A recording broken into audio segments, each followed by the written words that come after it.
네, 여러분 안녕하세요. 반갑습니다. 글로벌 기후위기 대응 사례 발표를 맡은 사이버 외교 사절단 반크의 우연택 객원 연구원입니다. 반갑습니다. 어, 발표에 앞서서 세계에서 가장 중요한 숫자는 무엇일까요? 여러분 혹시 이런 것에 대해서 생각해 본 적이 있으신가요? 이것은 세계에서 가장 중요한 숫자라고 한 소녀가 언급을 했고요. 2019년에 마드리드에서 열렸던 UN 25차 기후변화 당사국 총회에서 그레타 툰베리가 언급한 내용입니다. 이것은요, 뉴욕, 베를린, 대한민국, 영국 등 세계 곳곳에 설치되어 있습니다. 이것은 무엇일까요? 바로 기후위기 시계입니다. 제가 어제 이걸 만들었는데, 어제 기준으로 4년 185일이라는 시간이 남았습니다. 대한민국 곳곳에 이것이 설치되어 있기 때문에 헤럴드 사옥이라든지 영천시에도 있고요. 인천에도 있고 부산에도 있고 대구에도 있습니다.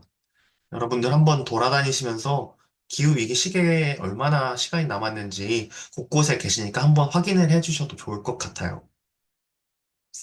이것이 의미하는 바는 바로 1.5도까지 상승까지 우리에게 남은 시간인데요. 지구 평균 온도가 1.5도 상승하기까지 우리에게 남은 시간이라고 합니다. 그렇다면 이 1.5도는 그렇게 큰 온도, 높은 온도가 아닌데 왜 이것을 가지고 우리가 이렇게 중요하게 세계에서 가장 중요한 숫자라고 이야기를 하냐면요. 바로 지구 표면이 굉장히 넓기 때문입니다. 그렇기 때문에 굉장히 많은 에너지가 필요로 하기 때문에 1.5도는 단순히 작은 숫자가 아니라 굉장히 큰 에너지를 필요로 하는 그런 의미를 가지고 있습니다.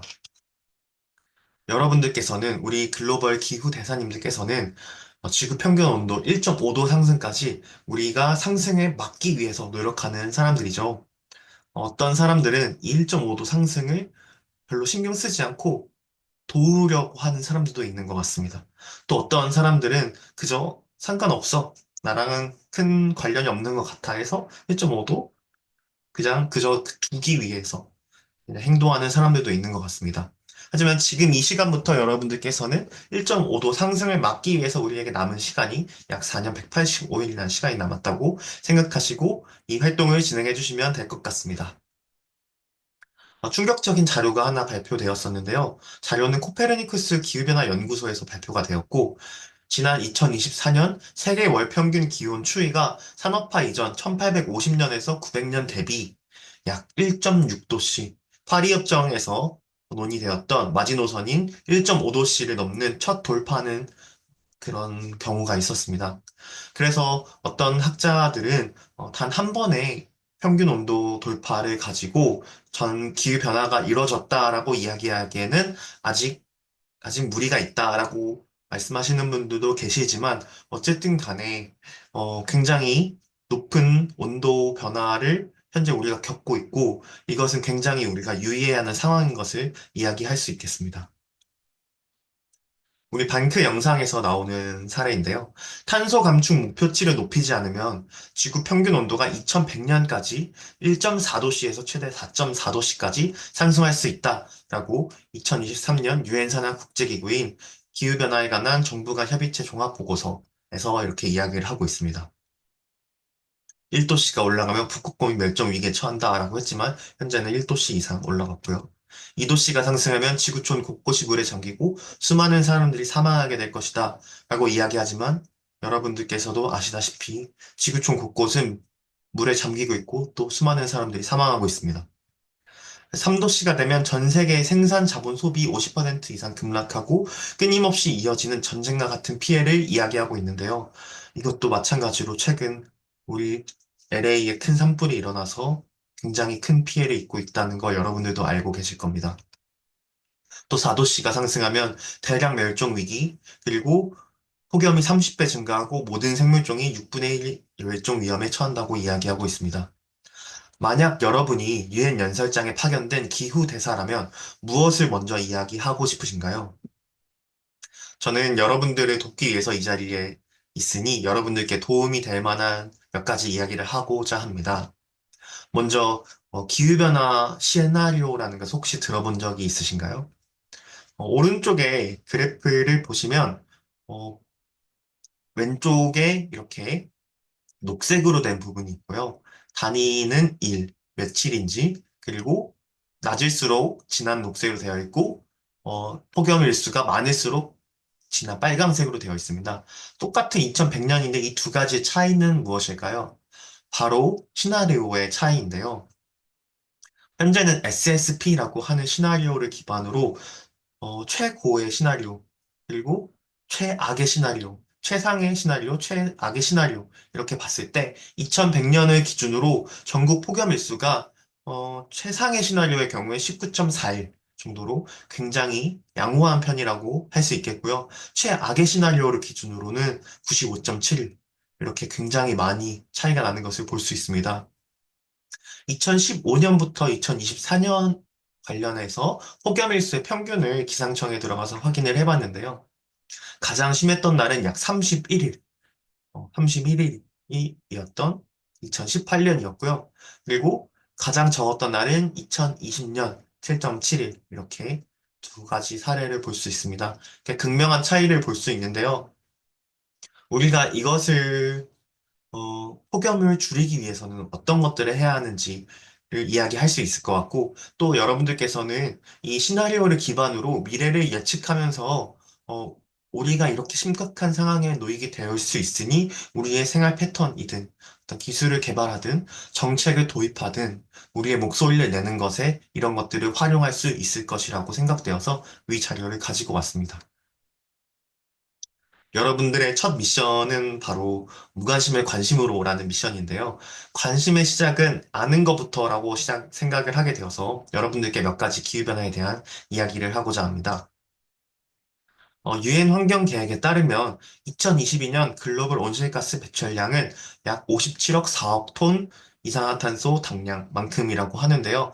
이 수치는 1990년 대비 약 51.5% 증가한 수치라고 할 수 있습니다. 그래서 이 그래프를 보시게 되면 가장 많이 차지하는 것이 바로 이산화탄소, 이렇게 검정색 부분 이산화탄소이고요. 두 번째가 메테인이라고 하는 메탄가스, 그리고 세 번째 아산화질소, 파란색, 하늘색으로 이렇게 표기된 부분이 있고, F가스들, 그리고 룰루CF라고 되어 있는데요.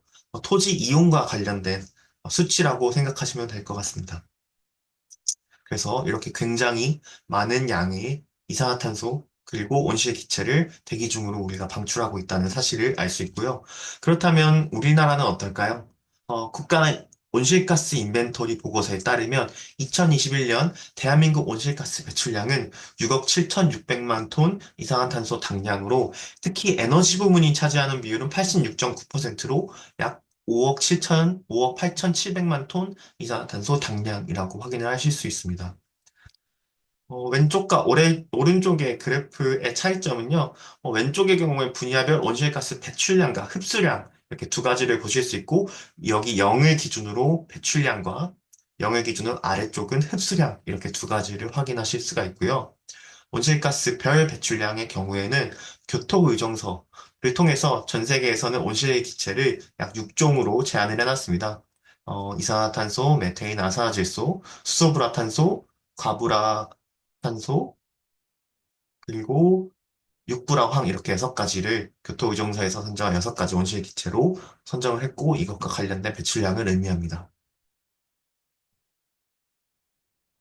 방금 말씀드렸던 이 온실 기체와 관련된 것인데요. 온실 기체와 관련된 국제기후협약 규제 대상 물질은 몬트리올 의정서를 통해서 염화포로 탄수류 CFC 가스라고 하는 것들을 1899년에 규제를 하기 시작했고요. 1997년 교토 의정서를 통해서 제가 말씀드렸던 이산화탄소, 메테인, 아산화질소, 수소불화탄소, 과불화탄소, 육불화황 이렇게 6종을 제한하기 시작했고 교토 의정서 후속회의에서는 산불화질소도 이제 제안을 하기 시작했습니다.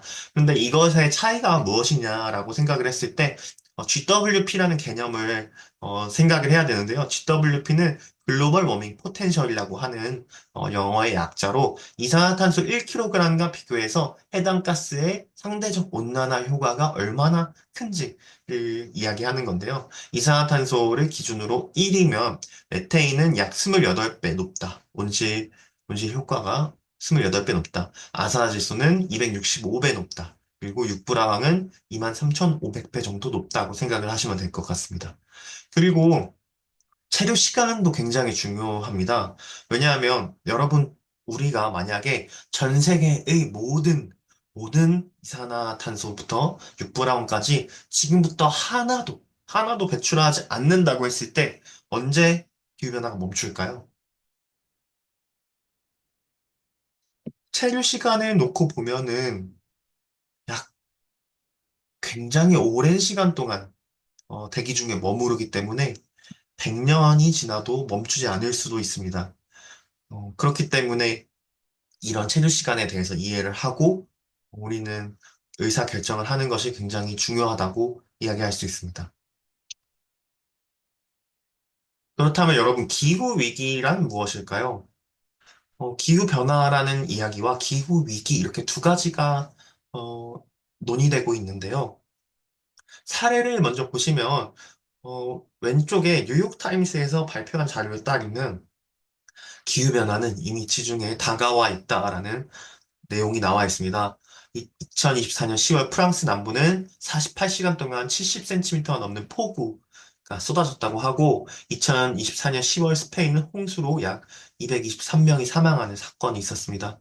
북아프리카도 폭우, 이탈리아 홍수, 슬로베니아 홍수, 보스니아 홍수, 그리스, 리비아 이렇게 다양한 사건들이 있었는데요. 극심한 강우 영상은 수십 년간 증가할 가능성이 더 크며 지중해 지역은 특히 세계 평균 대비 약 20% 빨리 온난화가 진행 중이라는 기사가 나왔습니다. 여러분 혹시 헝거스톤이라는 것에 대해서 들어본 적이 있으신가요? 막 이런 식으로 적혀 있어요. 내가 보이면 울어라. 가뭄이 찾아왔으니 하면서 언제 발생했는지 날짜를 적어두었고요. 어떤 지역에서 발생했는지도 적어두었어요. 그래서 이것은 가뭄이 찾아와서 물이 증발하면서 강바닥이 밑으로 내려갔을 때 그때 그 돌을 발견할 수 있게 됩니다. 우리나라의 경우에도 옛날에 사용되었던 이 다리가 가뭄으로 인해서 이렇게 드러난 것을 확인할 수가 있었습니다. 또 북한의 기후위기 사례인데요. 작년도 2024년에 이렇게 마을 전체가 물에 잠기는 수재를 입었고, 그로 인해서 위성사진으로 보았을 때 이렇게 수재민들을 위한 텐트를 이렇게 친 것을 볼 수가 있었습니다. 또 2024년 3년 파키스탄의 수해로 이재민이 약 3천만 명이 발생하는 큰 사건이 있었고요. 그리고 국토 3분의 1이 물에 잠기는 이런 안타까운 상황이 발생했습니다. 그래서 파키스탄 외무장관께서도 이렇게 심각한 수준으로 마을이 파괴된 거나 무너진 것을 본 적이 없다라고 이렇게 안타까운 심정을 이야기했었습니다. 또 대만에서는 한파로 인해서 어, 약 437명이 심정지로 사망하는 사건이 있었고요. 여러분들도 아시다시피 미국에는 굉장히 큰 산불이 일어나서 굉장히 큰 피해를 많은 사람들이 겪고 있다는 것을 알고 계실 겁니다. 기후 위기란 무엇이냐면요. 바로 극단적인 날씨뿐만 아니라 물 부족, 식량 부족, 해양 상승화, 해수면 상승, 생태계 붕괴 등 어, 영향을 미치고 또 인류 문명을 회복할 수 없는 위험을 초래해서 획기적인 온실가스 감축이 필요한 상태를 이야기합니다. 그래서 물 부족이 발생하게 되면 지구 온난화로 인해 변동성이 커져서 물 부족에 시달리는 인구가 증가하게 되고 이로 인해서 질병이 발생할 확률이 증가하고 또 사망할 확률이 증가하고 말라리아나 댕기열처럼 매개체 감염 질병의 위협이 증가하게 됩니다. 또 물 부족은 식량 부족과도 연결되어 있습니다. 식량을 키우기 위해서는 물, 햇빛, 그리고 토양이 필요한데요. 물이 없게 되면 식량 생산량이 감소하게 되잖아요. 그럼 이상기후로 인해서 뭐 가뭄이 찾아오는 것으로 인해서 또 비가 내리지 않는 것으로 인해서 또 사용한 물이 없는 것으로 인해서 곡물의 수확량이 감소하게 되고 특히 우리의 먹는 것을 크게 담당하는 쌀과 밀의 영양분의 질적 저하도 일어나게 됩니다. 또 해양 산성화처럼 대기 중에 이산화탄소가 바다에 너무 많이 용해되어서 해양이 산성화되고 또 산호초가 감소하고 연안 자원이 손실되고 어업이나 양식업 관련해서 생산량이 감소하게 되면 또 식량 부족으로 이어지게 됩니다. 또 빙하가 감소하게 되면서 빙하 면적이 감소하게 되면서 태양 빛을 반사할 수 있는 빙하가 면적이 줄어드는 것도 문제지만 그 줄어드는 물이 또 다시 바다로 흘러가면서 해수면 상승을 일으키게 되고 또 이는 해수의 열팽창과 대륙의 빙하 융해로 인해서 해수면이 상승하게 되면 해안 저지대가 침수되고 해안 침식이나 해일에 대한 범람 피해가 증가하게 됩니다. 또 연안 지하수를 식수나 농업용수로 사용 불가하게 되는 것도 있습니다. 왜냐하면 해수면이 상승하게 되면서 그 물이 섞이기 때문인데요. 이로 인해서 생태계 붕괴가 일어나게 되면 기후변화 속도에 대한 생물종의 부적응, 그리고 외래종과 교란종이 굉장히 늘어나고 또 이로 인해서 피해가 증가하게 되고 또 해수면 상승으로 인해서 연안 생태계가 변화하게 되는 이런 복합적인 것들을 기후 위기라고 이야기합니다. 그렇다면 이 심각한 기후 위기에 대해서 과연 우리 청소년이 기후 위기에 어떻게 대응을 할 수 있을지 한번 사례를 알아보고자 합니다. 먼저 여러분들께서 한 번쯤은 들어보셨을 수도 있는 이 사례는요. 넷플릭스의 다큐멘터리로 드라마로 이렇게 나와 있는데요. 바람을 길들인 풍차소년이라는 작품입니다. 그래서 오랜 가뭄으로 인해서 식량난에 시달리고 있는 말라위, 그중에서도 13살 소녀 윌리엄은 과학책에서 본 내용을 바탕으로 쓰레기와 고철을 이용해 풍차를 만듭니다.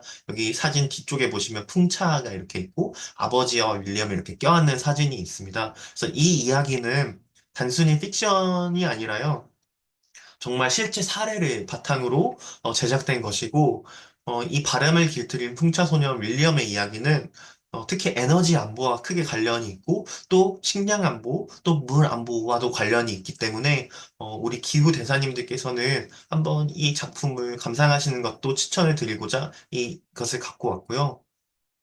이 말라위에서 거주하는 이 윌리엄이라고 하는 이 소녀는 결국에 풍차를 만들어내서 또 에너지를 생산하게 되고 전기를 생산하게 되고 그로 인해서 마을에 혁신적인 변화를 가져오는 이야기입니다. 그래서 한번 찾아보시기를 권고드립니다. 두 번째로 이 키아라 니르긴이라고 하는 이 소녀는요. 이 오른쪽에 보시면은 아보카도가 있고요. 또 오렌지가 있습니다. 그래서 이 소녀가 이렇게 사람들에게 설명하고 있는 내용은 바로 청소년 대회 중에 가장 큰 과학자 대회인 구글 사이언스 페어라고 하는 대회이고요. 남아프리카 공화국 요하네스버그에 살고 있는 이 소녀는 항상 뉴스 기사에 이런 내용이 나오게 되는 것에 안타까워했어요. 바로 사용할 물이 없어서 우리는 식량 위기에 처했다. 우리 나라의 큰 경제적인 경제를 지탱하고 있는 농업의 위기가 찾아왔다. 이런 내용을 보고 우리나라는 왜 이런 위기를 겪고 있을까? 물을 조금 더 가둬놓고 식량이 자랄 수 있는 충분한 물을 줄 수 있게 할 수 있는 방법은 없을까라고 생각을 하다가 소녀의 언니가 아이를 낳았는데 그 아이의 기저귀를 보고 어떻게 아이가 이렇게 오줌을 쌌을 때 소변을 봤을 때 이것이 잘 흡수되어 있을까? 뽀송뽀송하게 되어 있을까라는 의문을 갖고 찾았는데 그 이유가 SAP라고 하는 고흡수성 수지 때문이었대요. 그래서 이 고흡수성 수지를 어떻게 만들 수 있을까를 찾아보고 팩틴이라는 물질을 통해서 오렌지 껍질을 중탕시켜서 물에 가열을 해서 팩틴이라는 물질을 추출하고 또 기름 성분은 물을 가둬둘 수 있기 때문에 기름 성분이 주변에서 구할 수 있는 게 뭐가 있을까 했는데 이 아보카도 껍질을 통해서 이 기름을 만들어 가지고 고흡수성 수지처럼 역할을 하면은 어, 비료에 섞어서 물이 더운 날씨에도 증발하지 않고 오랫동안 그 토양에 머무를 수 있지 않을까 이런 과학적 아이디어를 바탕으로 실제로 본인이 개발을 했고 이때 대회에서 키아라 니르기는 구글 사이언스 페어에서 1등을 하게 되면서 굉장히 주목받은 이 유명한 과학자가 되게 됩니다. 그래서 키아라 니르기는 본인이 좋아하는 과학을 바탕으로 본인이 거주하고 있는 지역의 문제를 해결하기 위해서 과학적 아이디어와 실험을 통해서 이렇게 왼쪽에 보이는 고흡수성 수지를 개발한 것으로 식량 위기와 물 위기에 대해서 대응한 사례를 여러분들께서 보실 수가 있습니다. 또 오션 클린업이라고 하는 사례인데요. 이 오른쪽에 보이는 이 보얀 슬랫이라고 하는 이 사람은 그리스 지역에서 수영을 하고 있는데 이렇게 굉장히 쓰레기들이 바다 위에 둥둥 떠 있는 게 안타까운 상황을 봤어요. 그래서 이 쓰레기, 해양 쓰레기 어떻게 내가 없앨 수 있을까를 계속 고민을 하다가 해류라는 것에 대해서 알게 됐는데요. 해류는 일정하게 이렇게 돌게 되잖아요. 그래서 과학적 아이디어를 한 가지 냅니다. 어, 만약에 바다 위에 거대한 막대기를 세워서 이 쓰레기가 저절로 모이게 할 수는 없을까? 이런 상상을 바탕으로 실제 프로젝트를 도입하게 되고 청년 창업가가 되어서 오션 클린업이라고 하는 회사를 설립하고 투자를 받아서 실제로 강과 호수와 또 계곡과 바다에서 이렇게 해양 폐기물을 모아서 이것을 분리해내는 작업을 하고 있고요. 제가 이 오션 클린업을 보면서, 지켜보면서 굉장히 여러분들께 꼭 이야기해주고 싶다고 생각하게 된 부분은 굉장히 이슈가 많았어요. 생태학자들은, 그거 물고기들, 그리고 해양 생물들 다칠 것 같은데, 그거 굉장히 위험한데? 그러면 그거 내용을 딱 듣고, 떻게 해야 안 위험하게 만들 수 있지? 내가 고쳐야 하는 것은 무엇인지를 계속 생각을 하는 그런 모습을 보여주었고, 이거 이렇게 하면 안 되는데, 그렇게 하면 안 돼 하고 이야기하는 전문가들의 의견을 굉장히 유의 깊게 듣고 수용하고 또 고칠 방법을 찾아가는 과정을 통해서 계속 발전하는 모습을 보여주었습니다. 그래서 여러분들께서 혹시 기술에 그리고 창업에 그리고 해양 생태계에 관심이 있으시다면 이 오션 클린업 사례를 한번 보시는 것을 추천드립니다. 그리고 그 다음은 정책이라고 할 수 있겠는데요.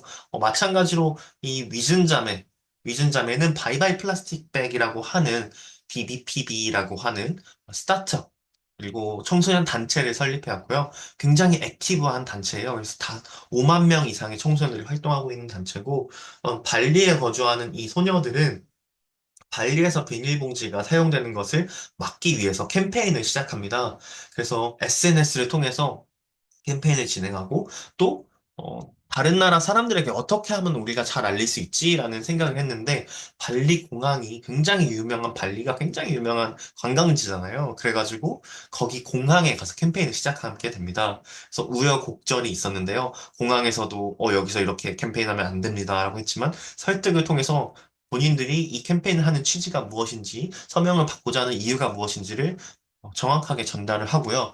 또 단식 투쟁까지 벌이면서 이 비닐봉투를 사용하지 않는 것에 공감해달라고 이렇게 이야기를 하면서 결국 발리의 주지사님을 만나서 발리 주지사가 발리는 그러면 정책적으로 비닐봉투를 사용을 금지하겠습니다라고 앞으로 금지하겠습니다라고 하는 서명을 받아내는 이런 멋진 역할까지 해내는 이 자매의 이야기입니다. 그래서 이렇게 보시면은 비닐봉투 대신에 사용할 수 있는 이 다회용 에코백을 만들어서 현재 다른 사업까지 확장을 시켜서 하고 있어요. 그래서 발리에 거주하시는 어머님들과 사회적 기업을 창업해서 이렇게 만들어내고 그것에 대해서 수익을 얻고 선순환을 계속 긍정적인 순환을 일으키는 이런 프로젝트들을 하고 있습니다. 여러분 혹시 이 기사 본 적 있으신가요? 청소년 기후 소송 2024년에 제가 봤던 굉장히 어, 중요한 사건 중에 하나는 바로 2020년도에 청소년들이 중심이 되어서 헌법재판소에 탄소 중립을 위해서 목표치가 없는 것, 그리고 이거에 대한 충분한 노력을 하고 있지 않다고 이야기하는 청소년들이 국가를 상대로 소송을 냈고, 또 헌법재판소에서 일부 이것이 위헌이다라고 받아들여지면서 굉장히 고무적인 기후위기에 대응하는 자세가 고무적인 사건이라고 볼 수 있겠습니다. 그래서 이거 사례 자체가 아시아 최초의 소송이기도 했고요. 그리고 청소년들은 과거에는 너네들이 뭘 할 수 있는데 너네들은 뭐 의견을 우리가 알 필요가 있나? 약간 이렇게 조금 멀리 떨어져 있었는데 이런 사건을 통해서 청소년들의 목소리가 미래 세대의 단순한 목소리가 아니라 우리의 목소리이고 청소년도 그리고 기성세대도 충분히 함께 이야기를 해서 의사결정을 해야 된다라는 사례를 보여주는 것 같아서 이렇게 사례를 가지고 왔습니다. 그래서 청소년 기후행동 홈페이지에 한번 들어가 보시면은 청소년들이 어떤 내용을 통해서 이것이 위헌이다라고 주장했는지 또 어떤 입장을 가지고 있는지를 보실 수가 있습니다. 여러분들 취미가 혹시 있으신가요? 취미 생활이 굉장히 일상생활에 도움을 많이 주잖아요. 나의 스트레스를 또 줄여주고 그런 것도 있는데, 이 친구, 이승현 학생의 경우에는 사진 찍는 거, 특히 새를 관찰하면서 사진을 찍는 게 취미래요. 근데 이 친구가 굉장히 큰 일을 해냈습니다. 바로 청다리 도요 사촌이라고 하는 멸종위기종 1급 생물을 울산에서 처음으로 영상으로, 사진으로 찍어서 남긴 건데요. 이 청다리 도요 사촌의 경우에는 멸종위 기종 1급이라고 했잖아요. 제가 자료를 찾아보니까 전 세계의 청다리 도요 사촌이라는 이 생물은 500여 마리에서 약 1300여 마리밖에 없대요. 근데 우리나라 울산에서 처음으로 이 친구가 찍은 사진으로 인해서 그러니까 들렀다 간다, 이곳에서 서식한다, 이렇게 보고가 된 거예요. 그러면 굉장히 큰 의미를 갖잖아요. 이 서식지가 어떤 환경적 중요성도 더 갖게 되고, 또 이것을 발견한 게 전문가가 아닌 어떤 취미를 통해서 특히 중학생이 이렇게 기여할 수 있다는 것 자체가 취미 생활이 얼마나 중요한지 또 취미 생활을 어떤 자세로 하는 게 좋을지 또 한번 생각하게 되는 그런 것 중에 하나인 것 같아요. 그래서 이 이승현 학생의 사례를 가지고 왔고요. 여러분 케이팝 좋아하시나요? 저는 케이팝을 굉장히 좋아하는 사람 중에 한 명인데, 이다현 학생의 경우에는 BTS의 버터 뮤직비디오를 촬영했던 이곳에 가서 이곳 근처에 석탄 발전소가 세워진다고 하는 걸 보고, 이것은 내가 좋아하는 케이팝과 관련이 분명히 있는데, 여기는 발전소를 해오면 안 되는데 하면서 이렇게 알리고, 또, 굿즈 있잖아요. 여러분들 포토카드를 얻기 위해서 굉장히 많은 앨범을 사는 문화가 있는 것으로 알고 있는데, 음, 이것을 수거해가지고 어떤 소속사에 이렇게 다시 가져다 줍니다. 그러면서 죽은 지구에는 케이팝이 없습니다. 우리 케이팝 팬들도 그리고 케이팝을 이끌어가는 어떤 소속사들도 우리가 그렇게 하지 않도록 도와줘야 합니다. 이런 것들을 바탕으로 이렇게 캠페인을 진행하고 또 시위를 하기도 했고요. 이를 이 공헌을 인정받아서 BBC에서 선정한 백인의 여성의 이 친구가 들게 되어서 재작년에 굉장히 큰 이슈가 되었었습니다. 그래서 내가 좋아하는 케이팝을 바탕으로, 내가 좋아하는 관심사를 바탕으로, 지구를 지킬 수 있는 방법을 함께 고민해 보는 것, 이런 사례도 있다라고 알려드리고 싶어서 이 다현님의 사례를 가지고 왔습니다. 그래서 기후대사님들께 추천한 몇 가지 내용이 있는데요. 먼저 기후위기 현장 체험 학습이라는 게 있어요. 유키스 언더블럭에 나왔었던 사례인데, 백두대간 시드볼트라고 하는 곳이 있습니다. 그래서 전 세계에 있는 모든 야생식물의 씨앗을 여기서 보관을 하고 있어요. 그래서 이런 곳은 야생식물 씨앗을 보관하고 있는 곳은 전 세계에 단 한 군데뿐이고, 그것이 바로 우리 대한민국입니다. 그래서 대한민국 백두대간에 가면 이런 굉장히 중요한 역할을 하고 있는 시드볼트라는 곳이 있고, 또 여기에 가게 되면 이곳은 국가 1급 기밀시설이라서 접근할 수는 없어요. 들어갈 수는 없는데, 환경과 관련된 굉장히 다양한 프로그램이 준비되어 있어서 여러분들이 참여할 수 있기 때문에 이것을 한번 추천해 보려고 하고요. 두 번째로는 수도권 매립지라는 곳이 있습니다. 그래서 여기에 방문을 하시게 되면은 전시회를 통해서 굉장히 많은 환경과 관련된 지식을 얻을 수도 있고요. 그리고 매립지, 쓰레기를 매립하는 곳에서 어떤 방법으로 탄소 배출권 거래제를 통해서 수익을 얻고 있는지에 대해서도 배울 수가 있어요. 그리고 쓰레기가 어떻게 처리되는지도 배우실 수 있으니까 가보시는 것을 한번 추천드리고, 우리 과거에 잼버리가 이렇게 왔을 때 학생들이 여기 와서 방문했던 그런 경험도 있습니다. 그리고 에너지환경진흥원에 가시면은 어, 다양한 환경 프로그램을 들으실 수도 있을 것 같고요. 또 경기도 업사이클 플라자라는 곳이 있어요. 그래서 업사이클 플라자에 가면은 재활용을 넘어서 재활용이라고 하는 어떤 고부가 가치를 만들어내는 제품으로 재탄생되는 폐기물이 고부가 가치의 제품으로 재탄생되는 그런 사례들을 보실 수 있으니까 한번 가보시는 걸 추천드립니다.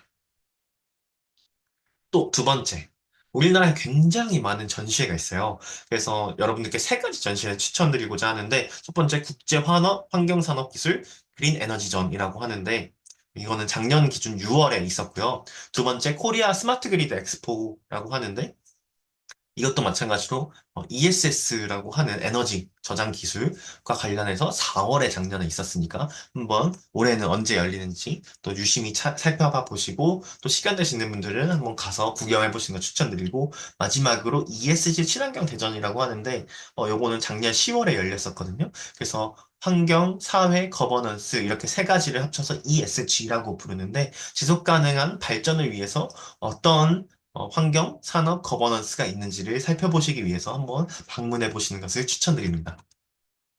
그리고 읽어보면 좋을 것을 추천드리고자 하는데요. IPCC에서 발행했던 기후변화 2022년 기후변화 완화 정책 결정자를 위한 요약본이 있어요. 그리고 한글 번역본도 있으니까 한번 읽어보시면서 기후변화 완화, 기후변화 적응, 이 차이점은 무엇이지? 정책을 결정하기 위해서 청소년의 입장에서, 청년의 입장에서, 정책 결정자의 입장에서 나는 어떤 정책을 지지해야 하지? 또 어떤 정책이 도입될 수 있을까? 이런 생각을 하시면서 보면 좋을 것 같고, 또 제3차 국가 기후위기 적응 강화 대책이라고 있는데, 우리나라의 모든 관계부처가 합동해서 이 강화 대책을 내놨습니다. 그래서 이것을 보시면서 기후위기에 적응하기 위해서 우리는 어떤 것들을 하고 있는지를 살펴보시면 좋을 것 같고요. 탄소 중립, 녹색 성장, 국가 전략 및 제1차 국가 기본계획 요약본이 2023년 발행되었고 중장기 온실가스 감축 목표도 포함되어 있으니까 여기에 부문별로 굉장히 다양한 사업이 제안되고 있고 실행되고 있어요. 그래서 이런 것들이 어떤 식으로 진행되고 있는지 우리 곳곳에 무엇이 진행되고 있는지를 보시기 위해서 읽어보시면 좋을 것 같고 2050년 탄소 중립 시나리오 세부 산출 근거라는 자료가 있는데 2021년 10월에 발행되었습니다. 그래서 중장기 감축 전략 관련해서 근거는 무엇이었는지 한번 살펴보시면 굉장히 딥하게 공부하실 수 있는 자료들이니까 한번 살펴보시기를 권고해드립니다. 자, 시뮬레이터인데요. 여기엔 RCP 4.5, RCP 8.5, 극한 시나리오 막 이런 식으로 나와 있어요.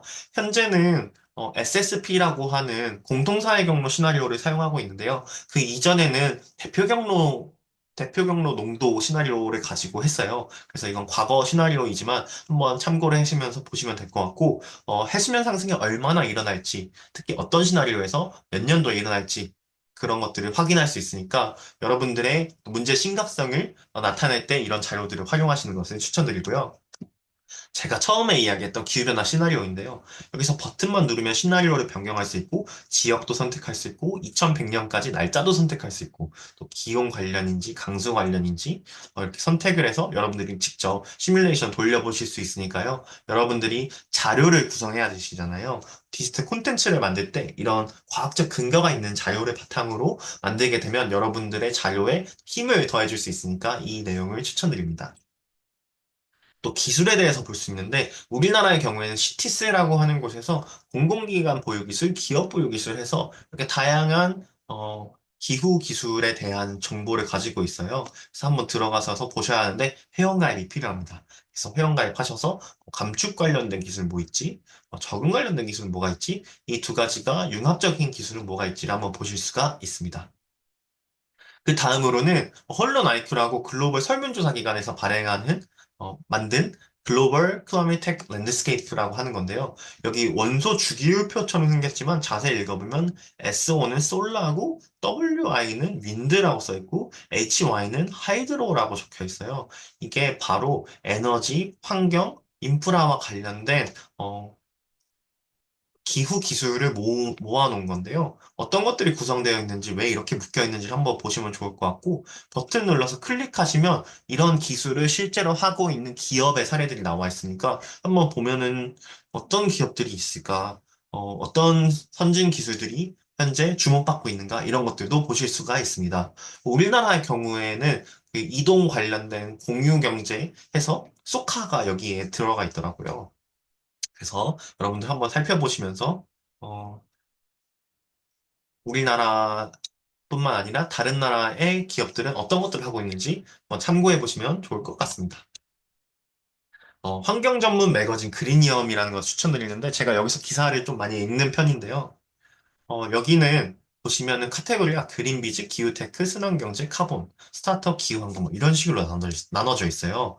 그래서 최근 있는 또 우리가 주목해야 하는 기후 관련된 문제를 기사로 계속 발행을 하고 있고 어, 여러분들이 쉽게 읽을 수 있게 되어 있어서 요 그리니엄이라는 매거진을 추천드리고 지금 제가 보면은 무료로 이용을 하고 있고 모든 사람들이 무료로 이용할 수 있기 때문에 한번 들어가셔서 어떤 것들이 있는지 한번 읽어보시는 거 그리고 그걸 통해서 여러분들의 생각을 정리하고 또 콘텐츠로 발행하는 거 이런 것들을 추천드립니다. 어, 마지막 추천은 유튜브인데요. 기후위기라고 검색했을 때만 해도 이렇게 굉장히 많은 영상들이 올라와 있어요.